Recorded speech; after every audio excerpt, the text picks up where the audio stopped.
ప్రపంచంలో అందరూ new year ఎప్పుడు జరుపుకుంటారు? అందరూ గుర్తొచ్చేది జనవరి 1. కానీ ప్రపంచంలో చాలా దేశాల్లో జనవరి 1 కాకుండా మిగతా వేరే తేదీల్లో న్యూ ఇయర్ జరుపుకుంటారు. నిజమేనా? ప్రపంచంలో ఎన్నో పురాతనమైన సంస్కృతులైనటువంటి భారతదేశంలో ఉన్న సంస్కృతి, పర్షియన్ సంస్కృతి, చైనా సంస్కృతి, ఇంకా మిగతా సంస్కృతి, చాలా సంస్కృతులు వాళ్ళ యొక్క న్యూ ఇయర్ లేదా కొత్త సంవత్సరాన్ని వసంతకాలంలోనే జరుపుకుంటారు. ప్రకృతిలో ఉన్నటువంటి మార్పు వసంతకాలం లోపలనే కనిపిస్తుంది.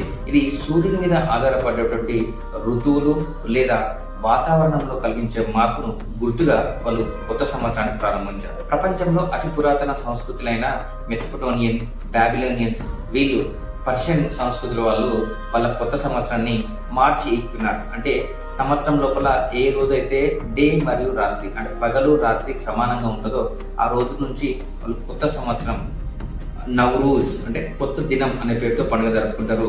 11 రోజుల వరకు ఈ పండుగను వాళ్ళు జరుపుకుంటారు. ఇది కేవలం ఇరాన్, ఇరాక్లోనే కాదు, ఆఫ్ఘనిస్తాన్, కజకిస్తాన్ లాంటి మధ్యప్రాచ్య దేశాల లోపల కూడా ఈ యొక్క పండుగని వాళ్ళు చాలా ఘనంగా గొప్పగా జరుపుకుంటారు. ఇంతేకాదు ప్రపంచం లోపల అతి పురాతన సంస్కృతిలో ఒక సంస్కృతి అయినటువంటి చైనా సంస్కృతి, వీళ్ళు కూడా పండుగని వసంత ఋతువును జరుపుకుంటారు. దానికి వాళ్ళు పేరు పెట్టుకున్నారు స్ప్రింగ్ ఫెస్టివల్. ఫిబ్రవరి, మార్చ్ మధ్యలో వస్తుంది. అంటే అక్కడున్న వసంత ఋతువు కాలాన్ని బట్టి వాళ్ళు పండుగ నిర్ణయం చేసుకుంటారు. వాళ్ళకి సపరేట్ ఒక క్యాలెండర్ ఉంది, లూనిసోనల్ క్యాలెండర్. అయితే చైనా లోపల స్ప్రింగ్ ఫెస్టివల్ పేరుతో కొత్త సంవత్సరాన్ని వాళ్ళు జరుపుకుంటారు.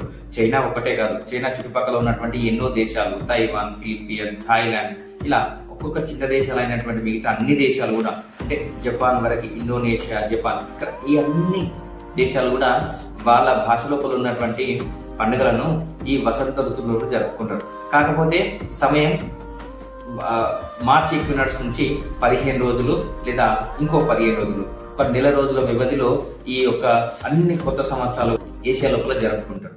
వసంత ఋతువుతోనే ప్రారంభం చేసుకుంటారు.